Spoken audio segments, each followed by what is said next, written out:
Hello friends, I am Chevee. Welcome back to my shed. I'm back in my shed after a week off.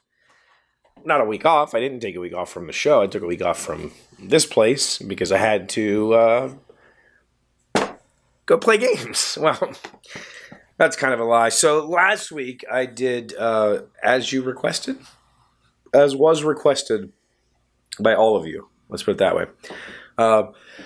Overwhelmingly, everybody said they wanted to see me try to do some daily videos from the show. So I did that. And man, that was crazy. It was really fun. I'm not going to lie.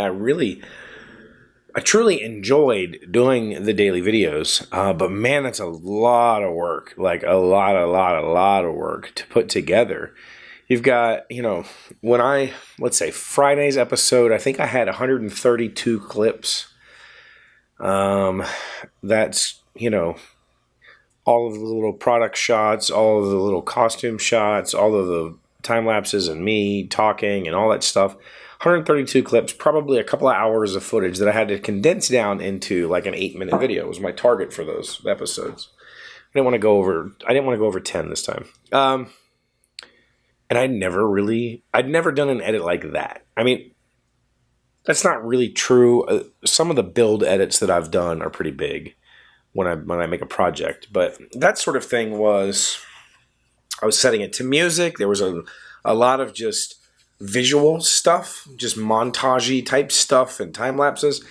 And so to piece all that together, man, it was fun. I learned a lot about daily videos, and I learned a lot about the people that put out daily videos. And let me tell you, if you have somebody that you follow on YouTube that's doing a daily vlog, that person is, that person's remarkable. That's a tough job. Now, granted, I was also working like a booth, running a show, 8-10 hours a day, taking meetings while doing the filming, while doing all of the editing myself, while doing all the uploading and social media stuff. So the videos themselves doubled my workload for the day. It was essentially working 16-hour days, if you think about it that way. And for somebody, some daily vloggers, that's all they do in their day is just daily vlog, and that's their job. Maybe it's not as tough, but for me, it was extremely tough, but it was also extremely satisfying to take those clips and turn them into some sort of a story. I tried to piece, 3 different episodes together. And like I said on Friday's episode, by the way, if you haven't watched all of these, I've been linking them up here, so go watch those. By the end of Friday's episode, I had covered pretty much the entire story of the show. And that's what I said. Yes, I could just turn the camera on and roll and show you stuff, but it would basically be the same exact stuff every day. Because I'm tied to the booth, because I'm there's a physical space where I need to be 90% of the time, I can't just go wander around and show you new stuff all the time. Because I have to be there and be present and, take orders and meetings and all that sort of thing. So I just decided that 3 days I would try to tell the story of the show in those 3 days, and then that would be the end of it. And I think it worked out really well. One story that I didn't tell that I would like to share with you is that I love games. For me, going to a show like this, we had, I took along First Martians. This is like a board gaming unicorn right now. Everybody is patiently waiting for that game, and I have it right here on my table. I took along a prototype of our upcoming Essen release and played this with everybody I possibly could, and I sold thousands of dollars of our products, and, while that is the company's main focus, while I go there as a company, I go there as Portal Games, I represent the company, I sell our products, I talk to distributors, I talk to sales agents, I teach products to reviewers and all that sort of thing. I'm also there as a geek. I'm also there because I love board games, and I come home with board games, and I get excited about games. And so this time is no different. I came home with a stack of games, and I've got to play most of them, which is very unusual. I usually do not get to play my con games until I get home, and maybe a week or two later I get to take them to game night. But I actually got to play them. Pocket Madness I picked up because I had played it last year with a bunch of friends at a show in Atlanta, and it wasn't quite out yet, and I knew I wanted it then, so I just patiently waited, picked this up. Cthulhu Realms. This is a 2 to 4 player Cthulhu-based card battling game that is based on a game called Star Realms. If you have never played Star Realms, it's available on iOS and Android, and it's a really good pastime.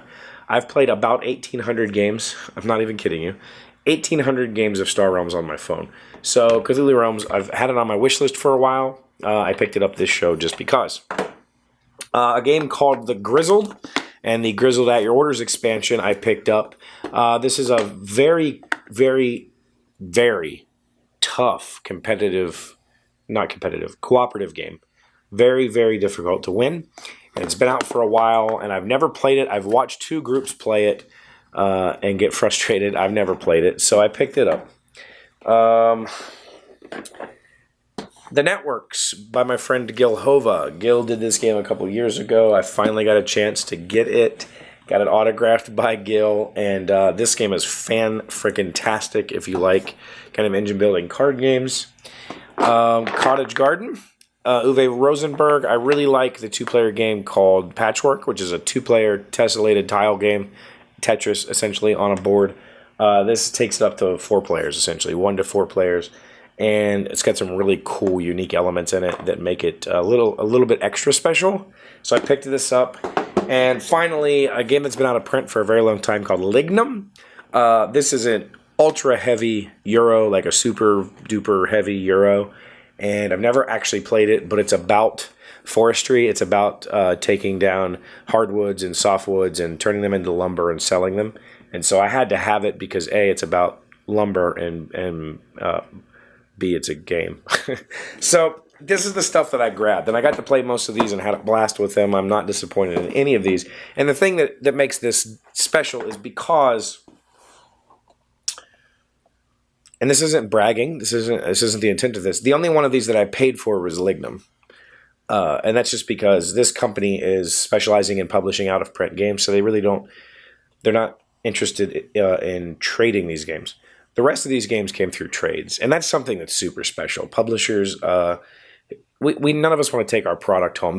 The product that we send to a show is essentially earmarked as marketing, and so it's inventoried when it leaves the warehouse, and then it kind of just goes into this marketing budget. And so we always let our volunteers trade. Take some of our games, go trade. That's just kind of an added bonus to them. If they already have our products, obviously we give them our products. But if not, they trade. And standing at the booth, you'll get guys coming by. Hey man, I got this. I really need that. That's how I picked this up.